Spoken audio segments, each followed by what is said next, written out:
Nós vemos hoje uma realidade mundial com grande risco de guerra nuclear, o que pouco é discutido.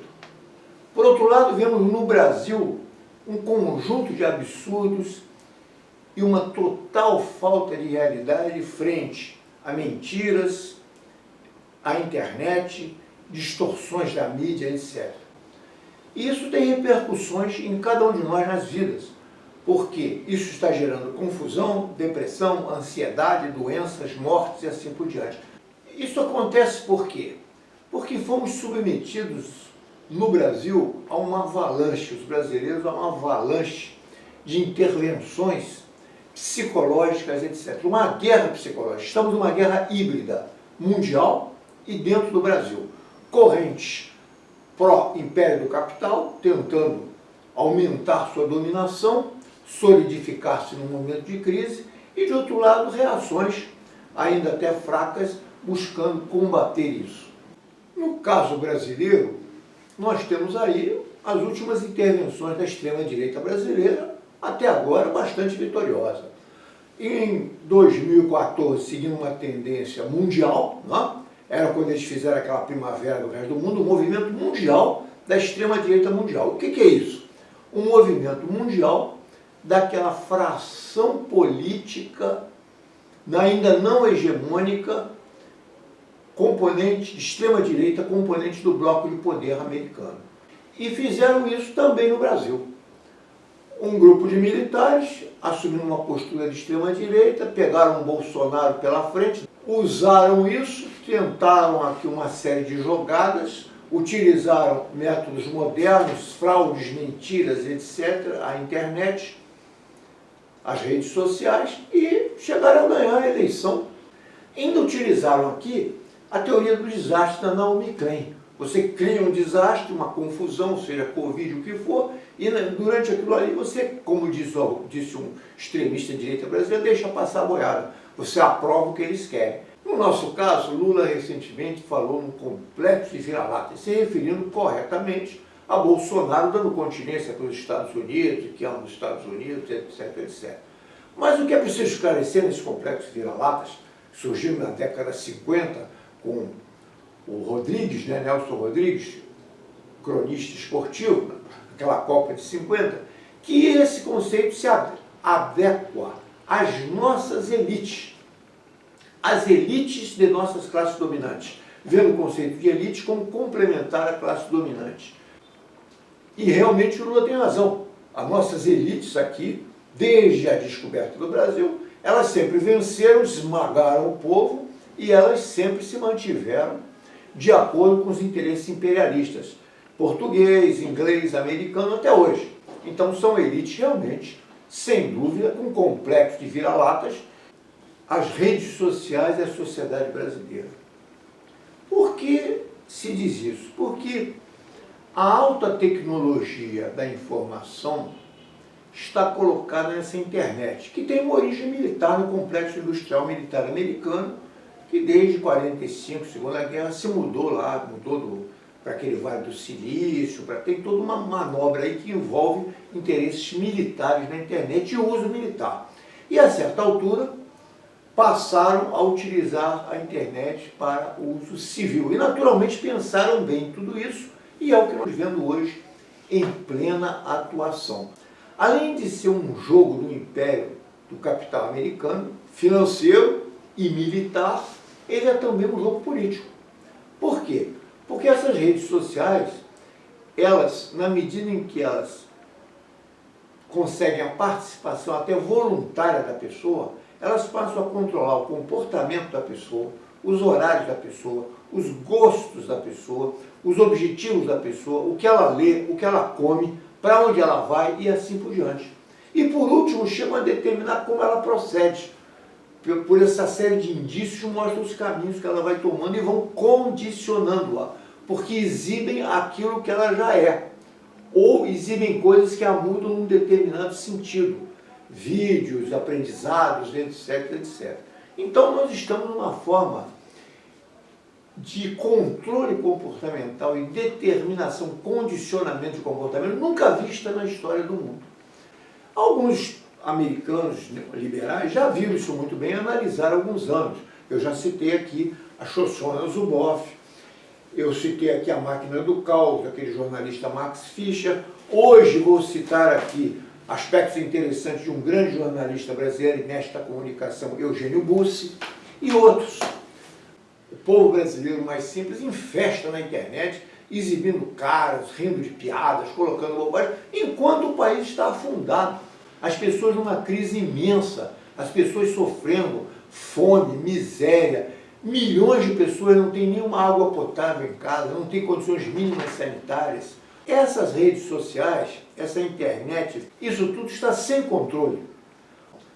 Acha-se que se não se conseguir a regulamentação, estamos perdidos. Nós estamos com um totalitarismo em vista, um novo tipo de totalitarismo em vista. Eugênio Bussi, no A Incerteza, um ensaio. E ele diz: nós não somos apenas seres olhados no espetáculo mundo. Agora somos olhados, vigiados, vasculhados, inspecionados e capitalizados no espetáculo do mundo. Quanto ao centro nervoso e financeiro desse espetáculo, este não é para nossos olhos, muito menos para nosso juízo crítico. O nome disso é totalitarismo. Um totalitarismo de tipo diferente, mas ainda assim totalitarismo. Estamos numa nova forma de totalitarismo.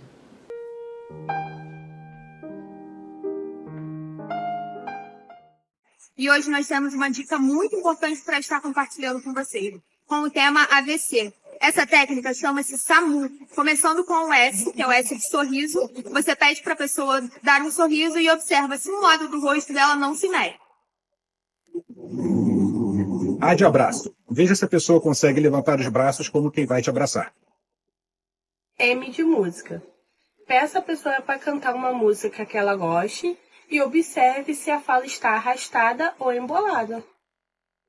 U de urgência. Se notar qualquer um desses sinais, então é hora de procurar um atendimento médico de urgência. Então vamos ajudar a passar essa mensagem para o máximo de pessoas possíveis. Quanto mais conhecimento, mais chance da gente poder ajudar quem está ao nosso redor. O importante é divulgar essa mensagem para todo mundo. Podemos contar com vocês nessa causa? SAMU Magé, ajudando a salvar vidas.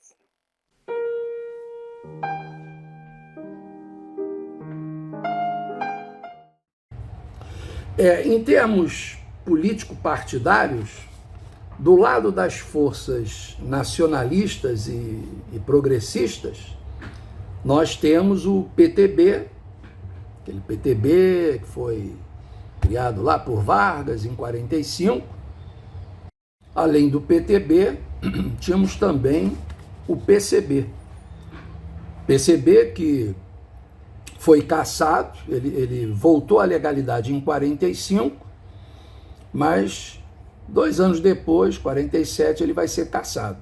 Assim como todos os políticos que representavam o PCB, seja no Senado, seja em assembleias legislativas, seja na Câmara de Deputados, né? Enfim, todos aqueles que foram eleitos pelo PCB também perderam seus mandatos, né? E muitos acabaram sendo perseguidos e não é à toa que todos eles começaram a atuar de forma clandestina. Mas, apesar de não poder disputar a eleição, ele atuava por aí, né? Especialmente nos sindicatos e no movimento estudantil, né?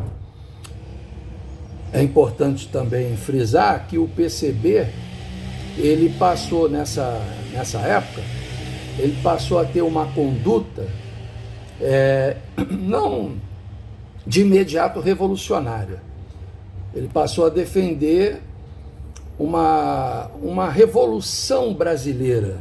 O que seria essa revolução brasileira? Seria um movimento, né, liderado por setores da burguesia nacional, mas esperando que essa burguesia nacional ela romperia com o imperialismo. Então, a partir daí, você teria a tal da Revolução Brasileira, que iria promover reformas dentro do sistema, sem realmente promover uma mudança brusca, né? Apenas reforma. E o PCB, então, acabou até se juntando, em muitos momentos, ao PTB, apostando nessa grande reforma, né?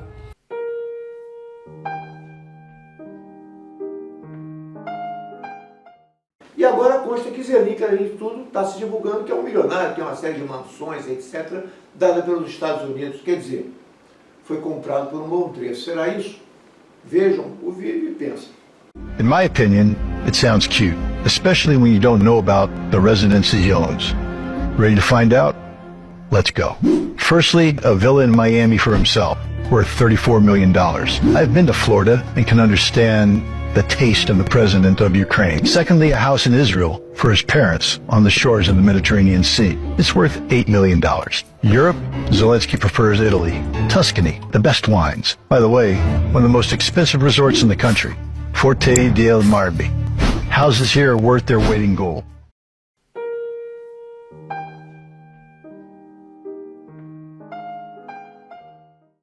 A primeira vez que eu fui preso na ditadura, fui preso junto com o Celso Brambila, com a Márcia Baceto.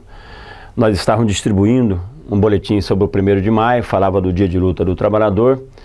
Fomos encaminhados pela PM de Mauá, que nos prendeu, para o DOPS, em São Paulo.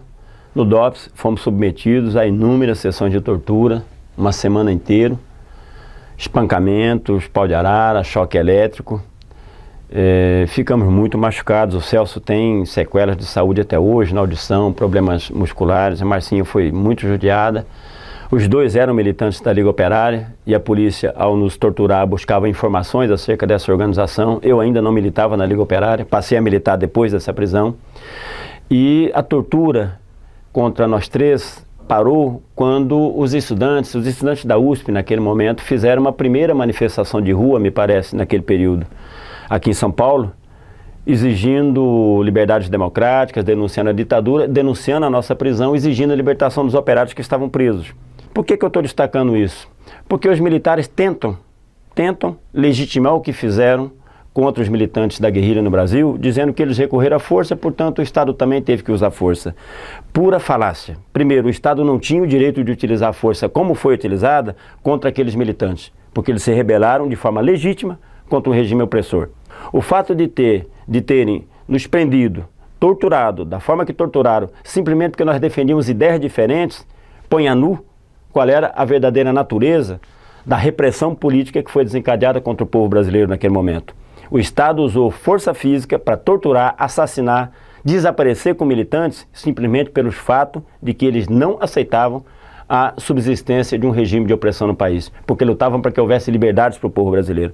Essa é a essência da natureza da opressão que foi desenvolvida pelos militares do Brasil. Por isso esse crime não tem perdão.